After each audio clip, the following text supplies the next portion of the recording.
amazing to see them be able to take the biopic and elevate it again and again and again to such a high level, and to see this character who is to so many people enigmatic and like we don't really know. What made you sort of get into the world of saying you wanted to get into the Dolemite? Well, Scott and I were obsessed with Rudy Ray Moore when we were in college, and it wasn't until like 16 years ago we got a phone call that said Eddie wanted to meet us. And we're like, holy shit, Eddie Murphy wants to meet us. 16 years ago? Yeah. And so we went out to the office and we walked in, and Eddie started doing lines from a movie we wrote called Ed Wood. And he was doing Tor Johnson, he was doing Bela Lugosi, and it was amazing. And then he said, you guys know who Rudy Ray Moore is? And we're like, yes, we know who Rudy Ray Moore is. I think he thought we would have to educate us about who Rudy Ray Moore was, but we were literally obsessed with him. We knew Rudy from the 80s VHS days. Yeah. Up close and personal. Yeah. And I VHS is tape. It was analog. And so instantly we knew right away that like we got it. Like Eddie wanted to make a sort of Ed Wood style movie about Rudy, and we were so into it. And a couple days later, Eddie got us in a room with the real Rudy Ray Moore. And so we were hanging out with Rudy, and Rudy told us his story. And Rudy was aware of his own myth. He liked, he was a larger than life character, and it was great. And one of the things we really took away from that time period with Rudy was he came in as Dolemite. He came in a flashy suit. He came in with the bravado. But after an hour or so, he just kind of relaxed, and you saw it's kind of like a tired guy who had been, taking this act on the road for so long. Yeah, because when you know someone from their persona, you know the act. And now we're seeing a guy, and it's like when you've been on the road for 40 years, you're beat down, and sort of an idea of like the Dolemite is my name sort of became the premise for the movie, which was there's Rudy and there's Dolemite, and these are two different people, and that really struck us. So I'm on the stage and I'm intimidated constantly when I'm around this kind of talent. You were two older white guys writing about one of the most prolific, characters we did in terms of cinema in general, but in terms of for our culture, how you advance the culture. And Eddie Murphy calls you 16 years ago. Are you, just honestly, like so often, I really want to ask you because I'm like, you guys get to write about us. Were you intimidated when you got the call to say you're going to get to do this movie? We should have been intimidated, but we weren't for some reason. And it was because we had so much love and respect for Rudy, but we also have so much love and respect for Eddie. And we felt when we were doing this movie, it was both a tribute to Rudy Ray Moore, but it was also a tribute to Eddie Murphy. In the sense that we really wanted to make a movie that got everything that's, Eddie's one of the most talented actors of all time, as far as I'm concerned. And so the idea that he could do comedy, he can do drama, he can do songs, and it was like, let's do a movie where he does it all in one place. And so for us, it was always in the service of working for Eddie Murphy. That's right. I honestly have to say, Eddie Murphy was the master. He's right here, Wesley. He's right here. I got a chance to work with Eddie on Coming to America, and it was, it was breathtaking and all those things. And literally, and when I heard that Ruth and Wesley and everyone else who came to be a part of that, and this movie, there's a family, and there's a legacy that brought everyone back together. And you got them to sit down in a room with Rudy. Did knowing him influence how you decided to play this character, and what made you say that you wanted to do it? Because you can do what you want to do. What made you say this is something you want to put your talent to? I thought that his story was extraordinary, and I didn't know him. I had met him a couple of times. I didn't really know him. I thought his story was great, and I thought that it would be, fun to do. Why did you think it would be fun? Because he's kind of like a hero of mine, and I thought that his story, the way he got his movies made, and the way he got his records made, and the way he did stand up, I thought was, he's been a hero of mine for years and years. So I knew that it would be it would be an interesting story all played out. Do you feel him in your lineage? What do you mean, Like in terms of like what he did and what you were able to do and things like, do you think that he opened doors, or do you feel? No. We had my trajectory is the exact opposite of Rudy's. That's one of the reasons why I think I was a big fan of his and found him fascinating, because I kind of got in like really, really easy. I didn't have to go through back door. I got right in SNL and right in movies, and I love to say this in front of a bunch of SAG actors here. But I only had one audition. I love to see actors say that. Even if y'all like me, the smile go away when I say that. What do you mean one audition? But I had the exact opposite. Actors hate theater. But yeah, I had the exact opposite. So it wasn't like he opened doors for me, But for everyone. for everyone. Yes. Yeah. And I think that was, honestly, I sit here and I have to like keep, making sure I stay cool. But like, this is Black excellence. Honestly, this is Black excellence, and it gives me chills when I think about the amazing Ruth Carter, when I think about the amazing Miss Wesley Snipes, when I think about the unbelievable talent of Mr. Eddie Murphy, and which you guys are able to sort of thank you because you brought this together for us, to do. But I feel like, I have to keep asking because you guys have gotten to the point where you take the jobs you want to take. You know what I'm saying? Like, Wesley, what made you say this was something like, because this role was, I haven't seen you like this before. Do you remember Maxima? This was like, you played this character. Once the hook was to work with Eddie, and we had an opportunity to look at the body of work, the library of work, and we saw that we worked with De Niro and Pacino, and well, not Pacino, but Connery, and all of these great actors, but I hadn't had the roster of talent that comes from our community. So I'm like, wow, I got to work with all of the masters, from the community. And, you sometimes your prayers are answered. You put it out there in the universe, and then the ancestors and the great mothers and fathers, they listen, and they call you up in the body of Craig Brewer, and they say, hey, Eddie was thinking about you for this particular film.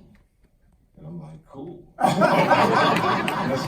let's go, baby. And I was thinking about him because I remember everything. I remember Noxzema. I remember White Men Can't Jump. I remember everything you've done. And I've known from the beginning. I said years ago, I told him. We're mutual fans. I'm sorry, but Wesley Snipes can do everything. He does drama, he can be funny, he can kick ass, the girl, he does the whole shit, and I knew that. So I knew. Eddie is a cinephile. If you sit with Eddie for 15 minutes, you will sit there and know that he is a student of film and television in a way that you would be mystified by. Like, literally, he, honestly, and I think that's something that I look to all of our young talent coming up, study your craft. Know your craft. Yes. Honestly, and Know the past. know the past, because you can't go forward without knowing. Read. Going and getting to that, the amazing Miss Ruth Carter.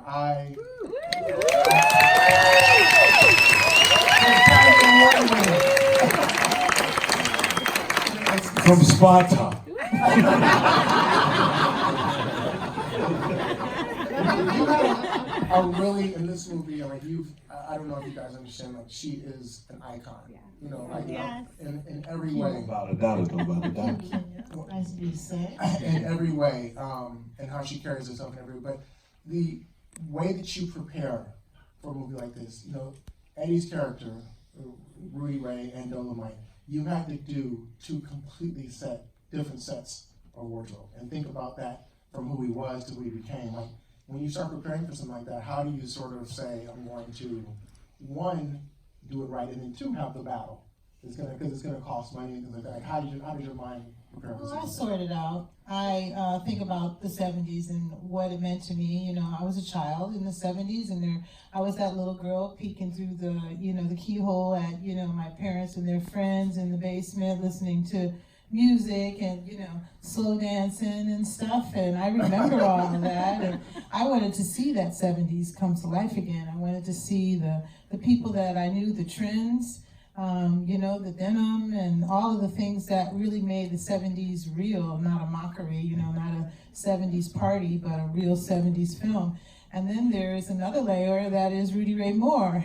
And I didn't quite know exactly how to depict Rudy Ray Moore, so I asked Eddie in our fitting, and I said, what do you think? Rudy Ray Moore's look is different from Dolemite. And he says, I think he should wear those like leisure suits, those little short jackets with the pants. And I felt like everything I remembered about the 70s, he remembered. And I said, what about like those marshmallow shoes? And he said, yeah, I had a pair of those.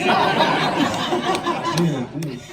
Marshmallow platforms. Yeah. And so I think, growing up on the East Coast too, there were a lot of things that had names like, Matador pants. Matador. Matador. Some fancy Those clothes. are the pants that come with Built-in cummerbund.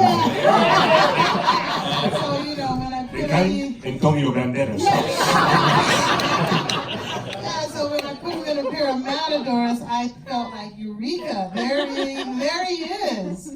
And I just remember talking to my staff, we found a piece of this real person in this Matador pant. And Eddie is standing in the fitting room in the mirror looking at the pants, and he's touching the waistband, and he's looking and looking. I just felt like there was a connection, and that continued to happen. It's amazing what clothes can do for an actor. Absolutely. You know what I'm saying? Like, I noticed the relationship you guys all have to the wardrobe and to the clothes. Like, Eddie's in shape. Eddie kind of stays but like Rudy was not. And I noticed that you played in the clothes as Rudy differently than when Dolemite started coming to life. You know what I'm saying? You gave him a different wardrobe, and you gave him like that character started becoming a little bit different than Rudy was. You know what I'm saying? It got sucked in a little bit more. You know what I'm saying? The Matador became a little bit less of a hiding thing and more of a bravado thing. Like, how do you guys do you talk when Well, you're... that's the magic of Eddie Murphy. He is going to embody the character. He is going to do his work. If you do your work, you're part of it. And, my part of it is to create the costumes and, kind of have an understanding about where we're going. The same with Mr. Snipes here. And he performs. So you see a different swagger in Rudy Ray Moore than you see in Dolemite. That's right. And that's all him. You see it Yeah, making a movie is a collaborative effort, and the performances and everything, that's all a group. When you see something that's working, and the moments that work, a group of people, that made that moment work. It's never just the actor doing it. And what Ruth does, it gives the actors, you feel like your characters come to life. It gives them a pulse. She takes it to the next level. I love that. And I just want to say really quickly that it's so easy to get the 70s wrong. It's so easy to get the 70s jokey. We've all seen those movies where they're wearing platform shoes and bell bottoms. What she was able to do was take the outrageous costumes of Rudy Ray Moore, but make them feel like this is what people lived in. There was really just a feeling of that Rudy wore these clothes. It wasn't funny that he wore these clothes. And it was the world. I remember just like hanging out at the Orpheum, and I was just having fun hanging with the extras. That was one of the greatest days. Because there's hundreds of extras. people who all have Ruth's eye on them. They all look like you're in a time machine with these people. Wesley, your character, Durable, like, his character was a little bit different than... Really? A lot of things going on. He was already there. And they tempted you with something, they tempted the character with something that he wanted. And you played it so well because I never quite knew if he was in or out. He was ghetto fabulous. And everybody's ambiguous in ghetto fabulous. No, you know, I didn't have a whole lot to go on his personal life, and I didn't only a couple of the films I had a chance to see him in the persona, in the real. So I didn't want to create a character that was characteristic of what they said about him. You know, they said that he was a drinker, and they said that he didn't do very much on the show, and he was a problem. I didn't think that was, you know, the way to go for the character, and I wanted something that would be honorable to this man here, and also the family of of Dervell Martin. That something could be, you know, they could be proud of. Did you talk to his family? I did not. No. Well, I mean, I met his daughter was at the How's she premiere. doing? No, she was attractive girl. But she loved what you did in the movie. I met her, she was very complimentary about it. Well, for me, that was the name of the game, to create something, even though I didn't have all of the elements that I would normally use or draw upon as a character actor. I thought, well, let me create something that's, you know, going to be appreciated at least by Dervell Martin and hopefully by his family. And then, you know, I could hang with all these comedians and stuff like that. I feel like seeing what you guys wrote, what Craig directed, and seeing what comes to life, like that is the collaborative part, which I think Eddie talks about, is it's almost impossible sometimes to think how movies get too good. It's amazing. A person thinks of a thing in their head, and they write it down, and someone else says, I want to buy that. Someone else says, I can bring it to life, and someone else says, I can make that character perform, and someone, you know, the collaborative process to make it good, when you really think about it, it's the best of us as human beings. And it's super rare when that happens. Most movies don't work. Most TV shows don't work. Most records don't work. We don't even hear about the stuff that comes out. We look at the top 50 movies of the year, but most things don't work. So when it all comes together and it works, it's fucking incredible. I remember when we first met with Tim Burton to do Ed Wood, and I think Tim was making this up, but he was like trying to warn us. He says, you know, I talked with some computer scientists, and they said if you run all the variables for making a movie through the system, you can't make a good one. Because once you input all the people and the weather and the budget, On paper, it can't happen. it's on paper. impossible. It won't be good. It's true. It's true. On It paper, is it can't true. happen. So it's a miracle when everything works out. Well, what's funny is because you know, whenever we're in a season where we're doing a lot of these things, where we pull up to these events, and it's basically the cast of the movie and us in a car, and it's invariably someone turns to the other person and says like, no matter what happens, no matter if there's only 5 people there, you did a good job. It becomes like you're pulling up into the last 5 minutes of our movie. Did you guys feel that this was something special when you're doing it? I'm literally, I'm like, I don't know how these people get together. And Well, we knew it was special before the movie happened because, I don't know if you know this, we broke a rule, which is our agent 25 years ago said never write for a star. Because stars are crazy, and they change their minds, and they have a meeting with you, and then they forget they ever met you. And you'll spend a year writing that script, and then it'll just go into a hole. And Eddie playing Rudy was such a special idea that we broke the rule this one time. I don't think, Thank you for breaking it. I don't think anyone else. Yeah, we do it. I don't think It'd it be happened great. to anybody else. I really feel like it could not have happened. Well, no, Scott and I have been really blessed by we've been able to write movies we want to see. And Eddie Murphy as Rudy Ray Moore was a movie, like, if we hadn't written it, we'd be there at 10 a.m. on Friday when it opened. That was the movie we wanted to see more than anything else. And I think Netflix was the right place for it. Absolutely. Probably the only place. Yes, I think that's where we're seeing the changing of the choices. Yeah, and it's interesting that we all got brought together, and this thing, like, we're seeing comedies are having a hard time. You know what I'm saying? Especially comedies that have sort of like they're not super big moments, they're based on real people and grounded, you want to tell real stories. Like, this is a place where you can find it, and you can keep finding it and finding bigger and bigger. And we see the traction of this movie growing, and it's becoming big audiences and things like It's this. been great over the past weekend where I got so many messages from people who saw it on Thanksgiving with their family. And at first I was like, oh my God, we say motherfucker 300 times. I'm not sure if you're watching with your mom on Thanksgiving. But they loved Mom it. had a heart attack. Mom had a heart attack. They but put their Mom weight on loved that turkey.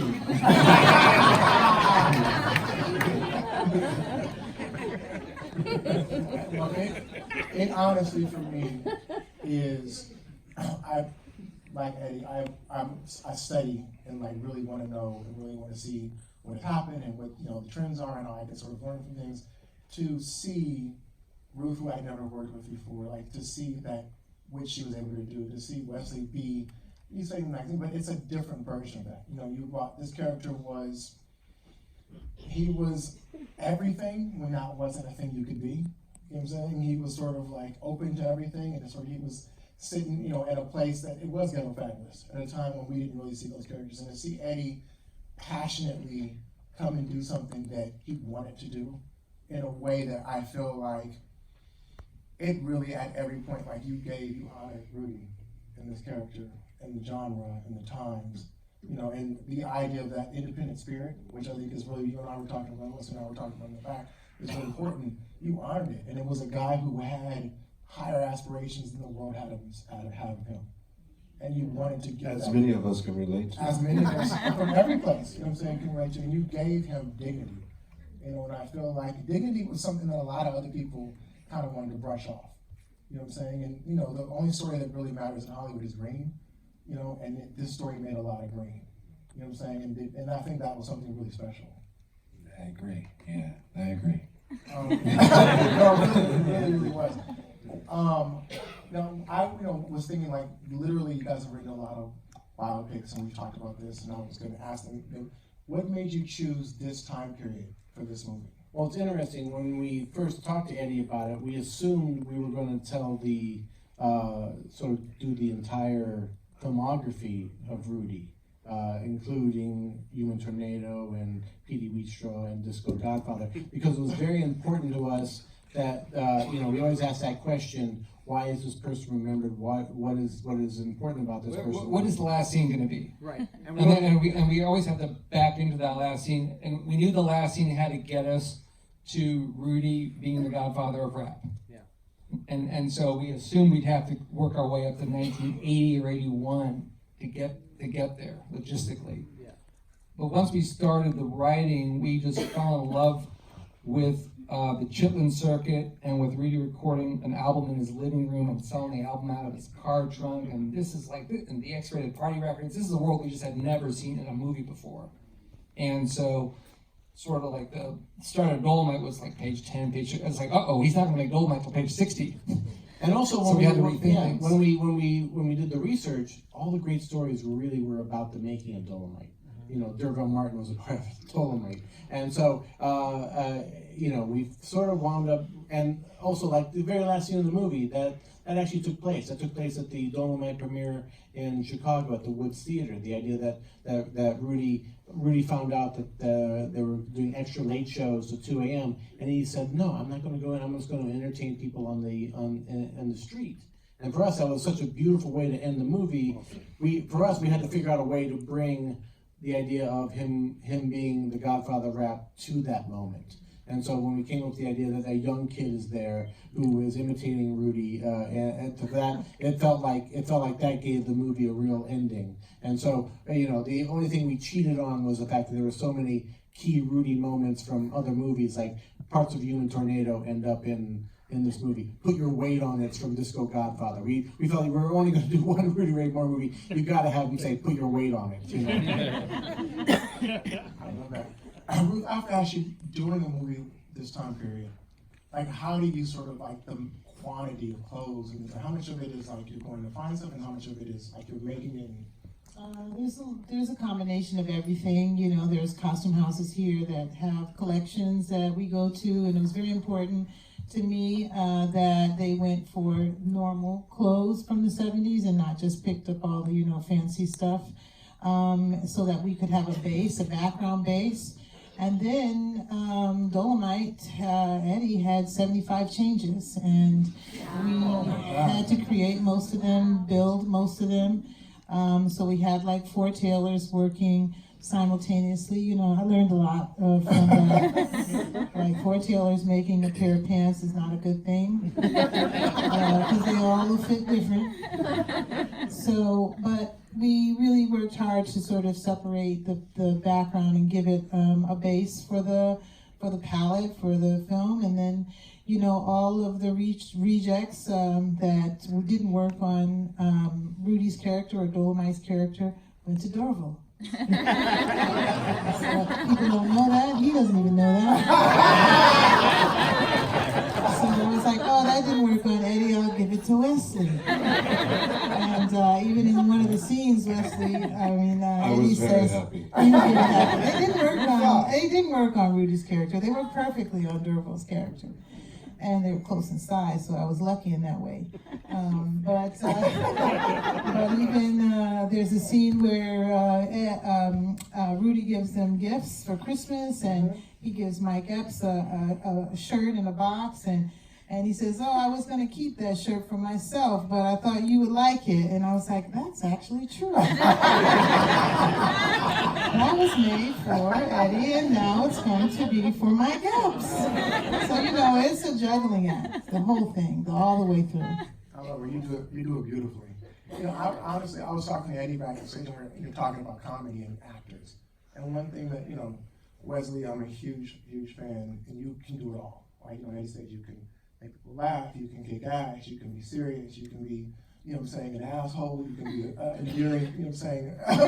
With that being said, like you and Eddie, honestly, the thing that it just so, you know, honor and look at you as is, you are actors before you go to the comedy. You know what I'm saying? Like you literally have to bring your professional, like your chops to this. And so when you looked at this role, was it hard for you, Wesley? Or, you know, did you say have to decide what moments you were going to ground this in reality? What moments you were going to say I'm gonna, you know, how did you sort of make that decision?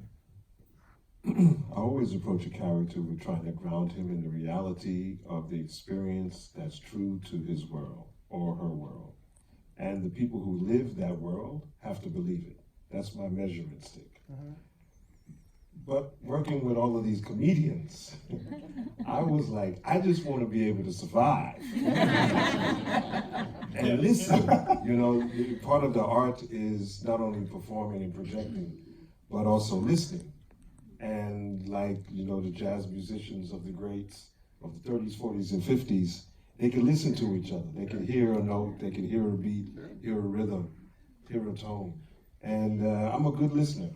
So it helped me to survive and also find the right tones to sit with what they were doing. I love that.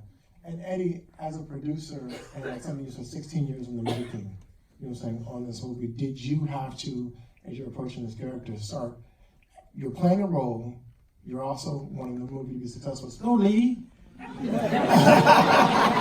Was it something I said? It's gonna get better. Oh. Sorry, man. We had a nephew say, man, fuck this shit. I heard enough of this going on shit. What time is it? Fuck out of here.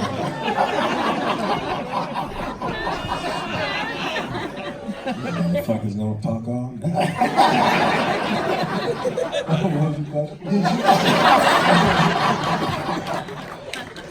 Was it hard for you to separate the different roles and say, like, you have to be Rudy Ray, Dolemite, and try to make sure that this thing you've been putting together for 16 years, like, how did you sort of keep that all in frame?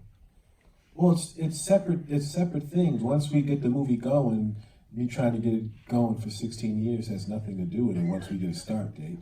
And it was important to me to capture the real person, and show that Rudy Ray Moore is a person, you know, and that Dolemite is a character, you know. So that was the challenge. And the biggest challenge is to be funny, but not to use my moves. It's like, 'cause I have my own little moves and faces. All actors have this stuff that they do. It's like, okay, you gotta do this. You gotta be funny like Rudy Ray Moore. That was the challenge. Well, it's interesting because Eddie, I don't think he would look at himself as an impressionist. He's the best impressionist I've ever. I mean, the idea of being able to, I say, Eddie's number one. Jamie Foxx is up there. You know what I'm saying? With people who About doing voices? no, being able to not voices are the Embodying smallest part. character. You know what I'm saying? It's Personas. embodying. You know what I'm saying? It's yeah. embodying. Like I would sit with Eddie and just we were talking about something, and Eddie, out of the blue, KRS-One would come up, and it has so Eddie couldn't have been prepared for this, and pitch perfect. Not necessarily the voice, but the embodiment of who KRS-One was. You know what I'm saying? And like the idea of being able to step into a person, and I feel like that is a God-given, you know, talent that I don't know if I've ever seen it before. You know what I'm saying? Was there something about Rudy that you had seen since a kid, and you were able to step into not just Rudy but Dolemite as well? I've always been a big fan of his, so and I watched his movies so many times. It was kind of easy to go into that, and I've always been a good mimic. I've always been able to do that. But how did you find Rudy? Because we saw Dolemite, but you were able to find Rudy and show me the bridge between those two. Because I had met with Rudy before. I'd been around. I talked to him and met with him, and he was a real person, and he was nothing like the Dolemite character. Right. You know, when you're talking to him, you know, just you and him talking, you're just a regular guy like this. So I had a reference. Well, it really, to me, is one of the things that spoke to me about this movie. We actually, Craig Brewer, the director, we chose him for, who did amazing. So we were able to, get him to go do Coming to America, which Eddie, to me, like Eddie said, that it's a black fantasy, it's a black fairy tale that was like really personal to him. And like, for us to get this white guy to come do it, like we had to go sit and watch Dolemite, and I walked out of it and I was like, anywhere I got a sign to say that I'm so, it was, the characters he brought to life felt so real, and so, the people that you guys wrote, like he gave them life in a bigger, that way that I even saw possible, and I feel like, did you guys see it on the page? No, you started seeing it come together on the set.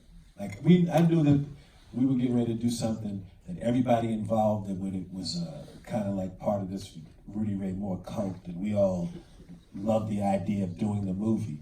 And we thought, like, I know I was thinking, I'm going to like this. And it came together, on the set you would see it like, hey, wait a second, I think everybody might like this. You start, halfway through it, it was like, hey, this is really coming together and really interesting movie. Everybody's going to just dig. You don't have to be a Rudy Ray Moore fan to get into this. That was like halfway through you started seeing it come together. Yeah, there were scenes that I didn't even make it into the movie that I remember was so much fun on set watching them shoot, and it's not even there. So, What do you remember?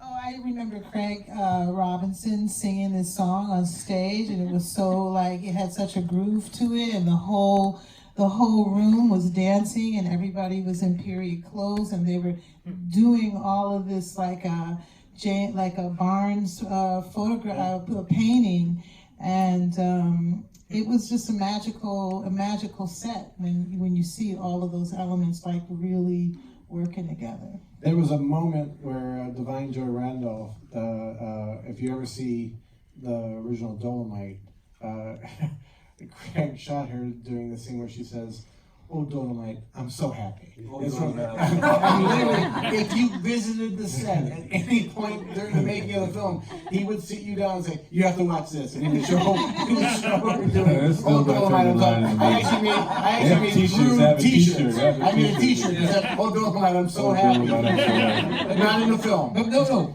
The crazy thing is, it was never supposed to be in the film. It wasn't in the script, and there was nowhere to put it. Right. But I think Divine just started doing it, and it was like, "Oh, Dolemite, I'm so happy." She had the head nod and the timing. She was great. It was just like coming home tomorrow.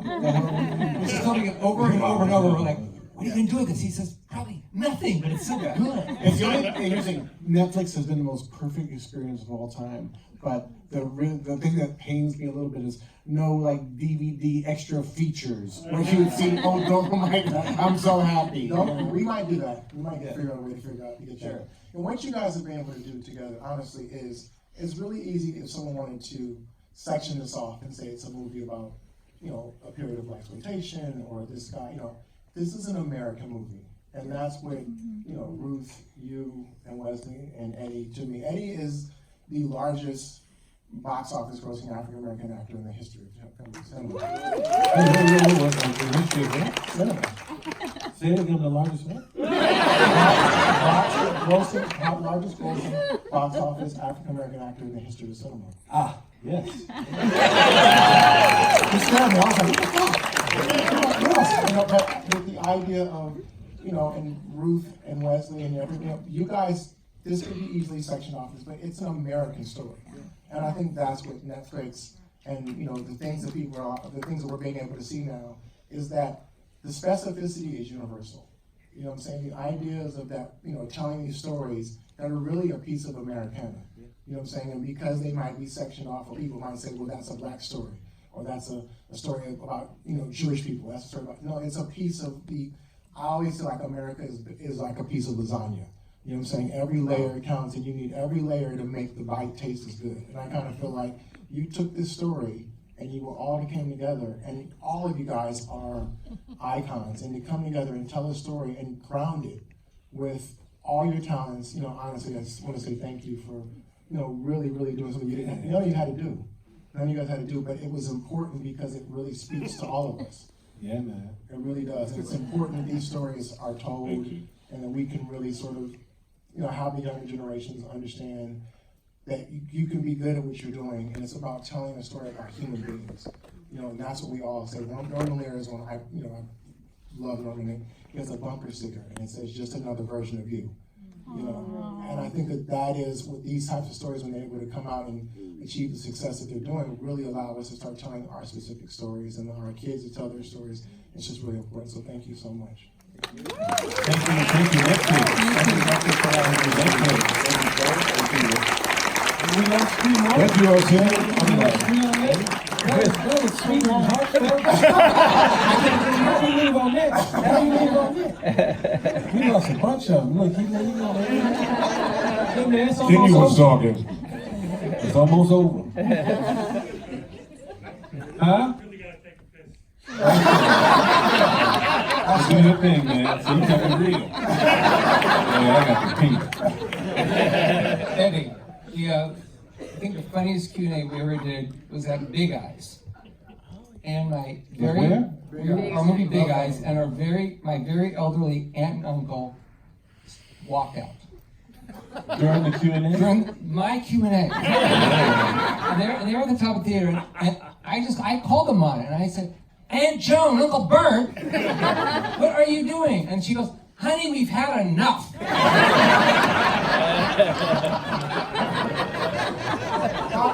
gotta ask y'all, how comfortable did you get in writing black dialogue?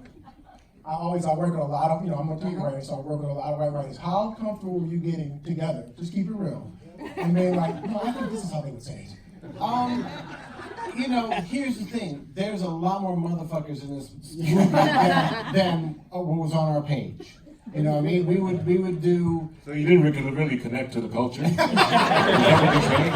I'm saying there were 3 on the page. Trying to say, right? When you got Mike Epps and everyone on the set, there was a lot more. So it's like we had the benefit of knowing the real Rudy. And you loved him. I can tell you loved him. And we also, here's the thing, I did an event at the American Cinematheque with Ben Taylor and the real Jerry Jones, and so we knew those guys. We tried to be as true and authentic as we could, and we do lots of homework, and so we Homework. we're like reading about Jerry Jones and Rudy. Wait a minute, these guys grew up like an hour from each other in Arkansas. So then we're like just Googling, like, well, what they have in Arkansas back in the 30s? Well, they had canned mutton. Canned mutton. So then we said, let's have them talk about canned mutton. And hopefully it feels authentic to someone who lived in Arkansas back in 1940. Yeah. I love that. Well, thank you guys so much. Yeah. Thank you.